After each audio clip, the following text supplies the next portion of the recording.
बड़े दरबार में शस्त्र उठाने का साहस यदि आज तुम्हें क्षमा कर दिया तो कल ये कोई और करेगा इस राज्यसभा में।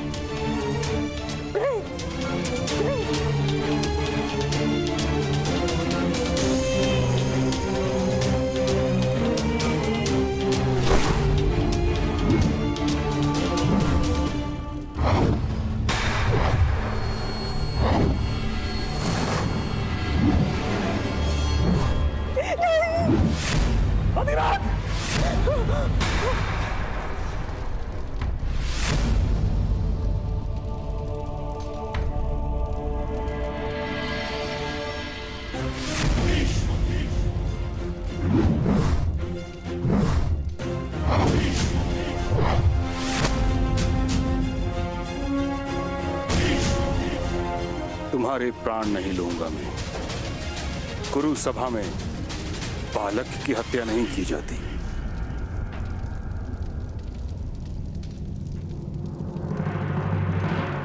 अधिरथ, तुम्हारे पुत्र ने राज्यसभा में विद्रोह किया है।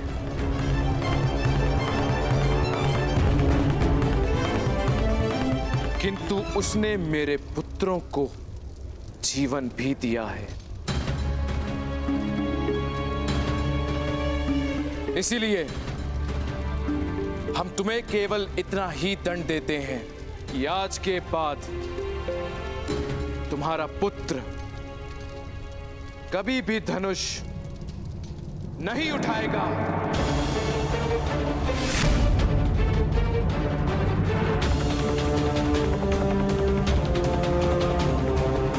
सूतों के लिए बनी परंपरा का वहन करेगा, और यदि ऐसा नहीं हुआ तो तुम स्वयं अपने पुत्र को हस्तिनापुर और कुरु राष्ट्र से निष्कासित कर दोगे।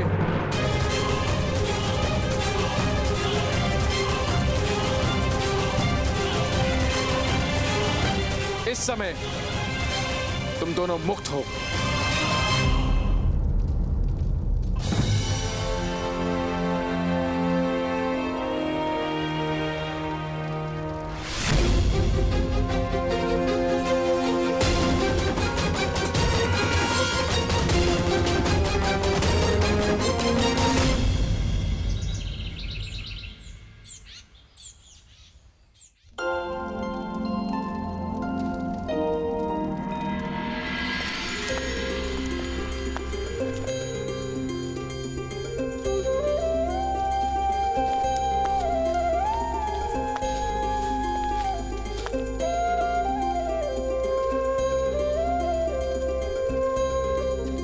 माता, मैं आरती करूं?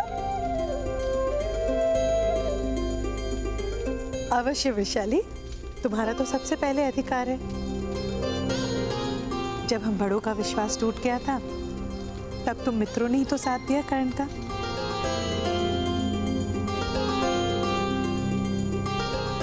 ये लो।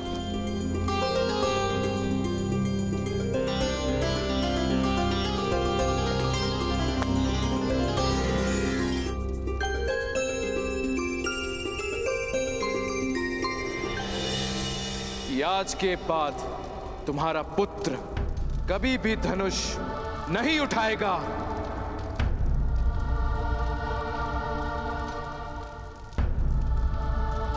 कर्ण, आज से तुम यहाँ के सेनापति और मैं तुम्हारी सैनिक।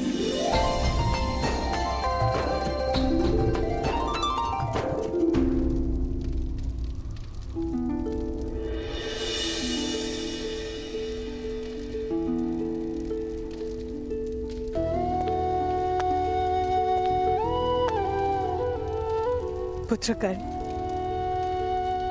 मुझे क्षमा कर देना।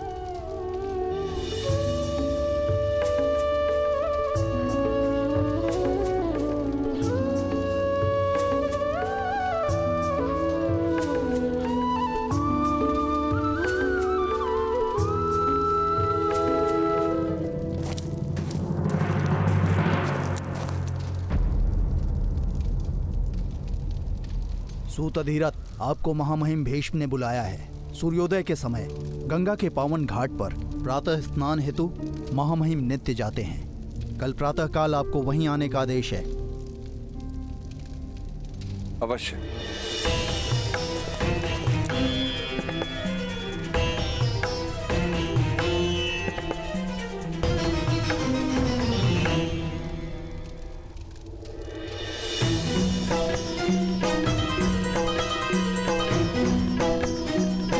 अब आनंद और विश्राम का समय।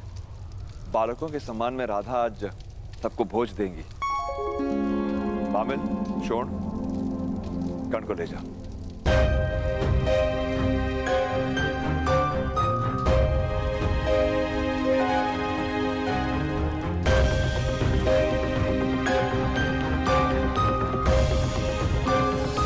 कर्ण का दुख आज अनन्य है अधिरथ। जानता हूं भ्राताश्री, जानता हूं। शाख के जिस स्थान से फूल तोड़ा जाता है उस स्थान से पत्ता या फूल कभी उग नहीं पाता। आज तक बहुतों ने कर्ण से उसका धनुष छीना था, किंतु गुरु सुबह ने उससे उसकी आशा छीन ली। धनुष पे उसका अधिकार ही नहीं, उसका सुख भी उसी में। और दुखदायक सत्य तो यह है कि कर्ण कभी धनुष उठा नहीं पाएगा।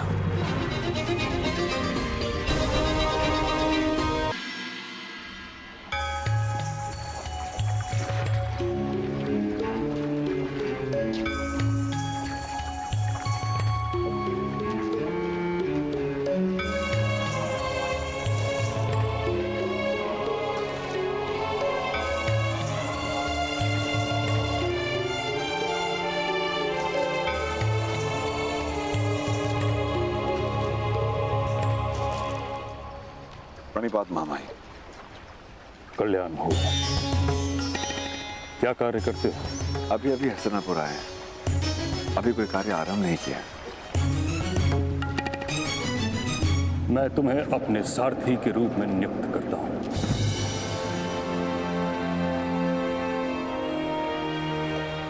आपकी अनंत कृपा मामाई। कृपा नहीं, स्वार्थ है। तुम मेरे निकट रहोगे तो मेरी दृष्टि तुम्हारे पुत्र पर रहेगी। उस जैसा तेजस्वी और ऊर्जावान बालक मैंने संसार में नहीं देखा। उसका अध्यापन मैं उचित रूप से करवाऊंगा। बिजली को आकाश में देखा, उसकी कोई दिशा नहीं होती, उस पर कोई अंकुश नहीं होता। कुछ ही क्षण के लिए प्रकट होती है और फिर लुप्त हो जाती है। जिस पर गिरती है उसे नष्ट कर देती है।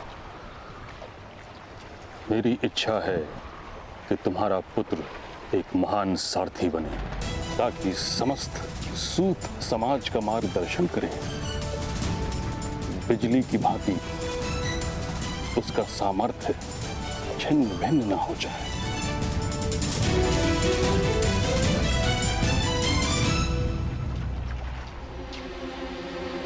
जी मामाई।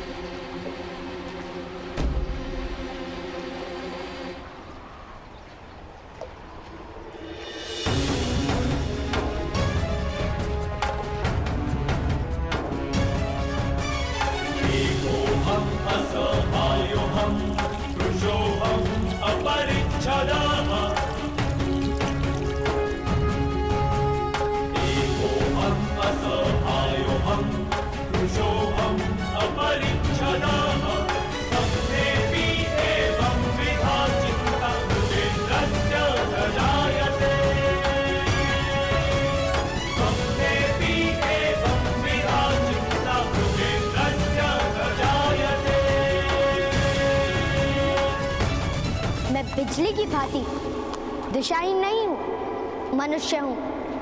मुझे जहां विनाश करना होगा मैं वहीं गिरूंगा। आपकी इच्छा थी ना कि मेरा सामर्थ्य चिन्ह भिन्न हो, तो लीजिए।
भगवान सूर्य नारायण जी, मैं प्रतिज्ञा करता हूँ,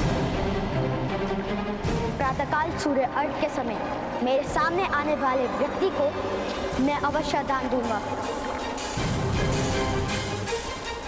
उस व्यक्ति की हर इच्छा पूर्ण करूंगा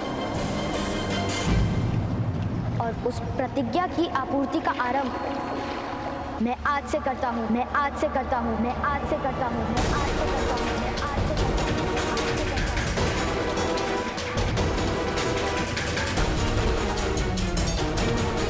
महामहिम भीष्म को दान देकर, दान देकर, दान देकर, दान देकर।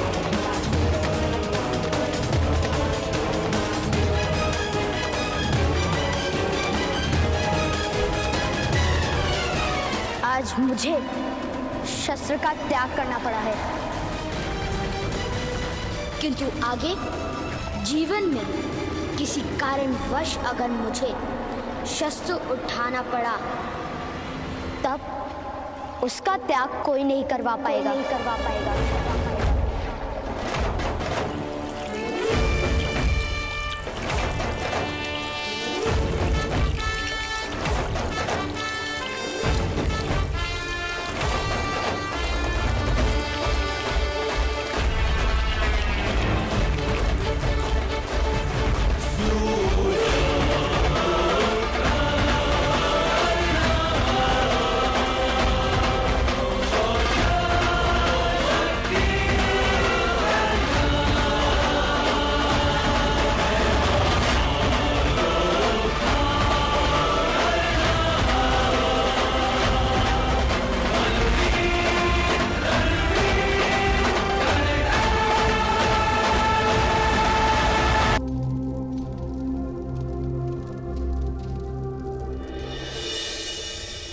ठहरो सूत अधिरथ।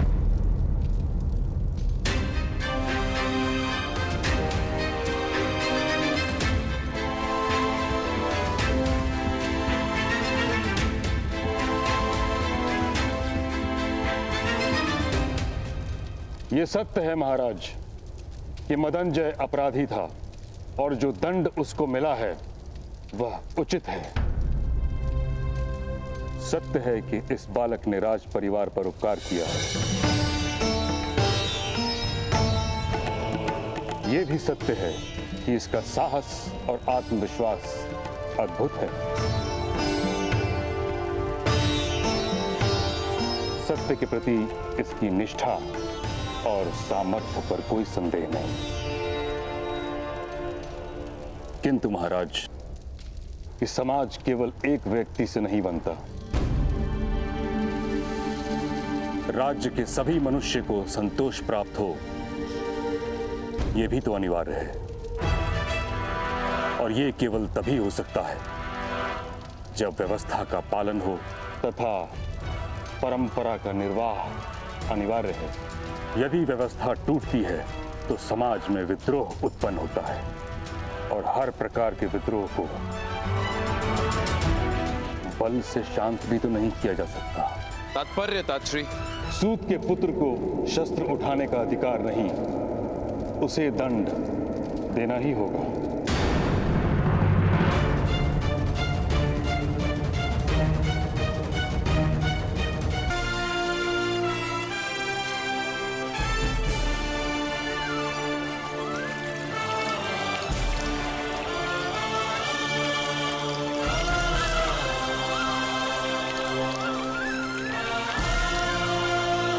अब आप मेरे मार्गदर्शक बने। उसके लिए अभी 2 लक्ष्य शेष हैं। ध्यान से सुनो, तुम्हारा दूसरा लक्ष्य क्या है? मुझे आम चाहिए। तुम्हें इस कार्य को करने के लिए केवल और केवल 1 सप्ताह का समय है। क्या एक आम? 1 सप्ताह क्यों गुरुदेव? मैं आज ही आपकी सेवा में आम प्रस्तुत करता हूं, बल्कि अभी। लक्ष्य प्राप्त करने के लिए नियम तो सुनते जाओ। पहला, मुझे वो आम चाहिए जो अपने आप डाल से अलग हो और भूमि पर ना गिरे। भूमि पर गिरने से पहले तुम्हें उस आम को लपकना होगा। और दूसरा, वृक्ष को छूना और उसे किसी भी प्रकार से हिलाना निषेध होगा। समझ में आया? जी, और निश्चित रूप से तीसरा नियम यह होगा कि मुझे धनुर्विद्या का प्रयोग नहीं करना है। अर्थात इस वानर में भी तनिक बुद्धि है। अब खड़े होकर मेरा मुख क्या देख रहे हो? कुछ दिनों में आम की ऋतु समाप्त हो जाएगी। यदि तुमने मुझे आम लाकर नहीं दिया तो अपना मुख मेरे समक्ष मत लाना।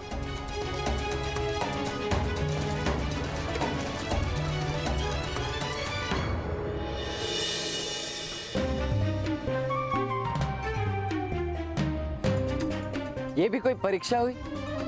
बस 1 आम लेकर आना है। मैं आज ही प्रस्तुत कर दूंगा।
कैसे एकलव्य ने केवल अभ्यास से शब्द विधि कला प्राप्त की।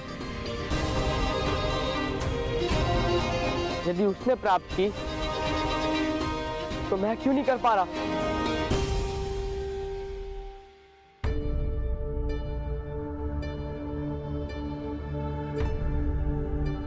प्रणिपात गुरुदेव। अर्जुन, मैं तुम्हारी प्रतीक्षा करूंगा। अर्जुन, बैठो, क्षण भर विश्राम करो, क्योंकि निद्रा और थकान तुम पर हावी हो रही है। नहीं गुरुदेव, आपने कहा था ना, क्या अंधकार मेरी सीमा है? जब अंधकार मेरी सीमा नहीं बन सकती, थकान और निद्रा भी मेरी सीमा नहीं बन सकती गुरुदेव। मुझे बस और अधिक अभ्यास करना है। नहीं अर्जुन, तुम स्वयं पर दबाव डाल रहे हो, और ये सत्य है कि निश्चित रूप से दबाव मनुष्य को कठोर और श्रेष्ठ बनाता है। परंतु सीमा से अधिक दबाव मनुष्य को तोड़ देता है, जो मैं नहीं चाहता। तुम्हें केवल इतना करना है अर्जुन। नहीं गुरुदेव, आप मत बताना। यदि एकलव्य अपने परिश्रम से शब्द भेदी बाण चलाना सीख सकता है, तो मैं क्यों नहीं सीख सकता गुरुदेव? अवश्य सीख सकते हो। जिस प्रकार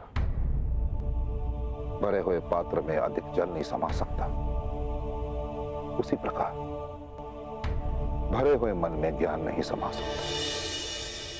तुम्हें सर्वप्रथम अपने मन को खाली करना होगा, और जिस दिन तुम्हारे भीतर के स्वर तुम्हें सुनाई देना बंद हो जाए, उस दिन तुम शब्द भेदी बाण चला सकते हो। बस प्रतीक्षा करो क्षण की।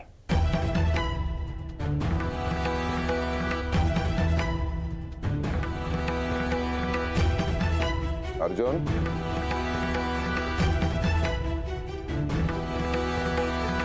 स्मरण रहे कि तुम्हें इस संसार का सर्वश्रेष्ठ धनुर्धर बनाने का प्रण मैंने लिया, और मैं बना के रहूंगा। सर्वश्रेष्ठ धनुर्धर बनने चला और यहाँ वानरों की तरह डाल से टूटे आम लपकने का प्रयास कर रहा हूं।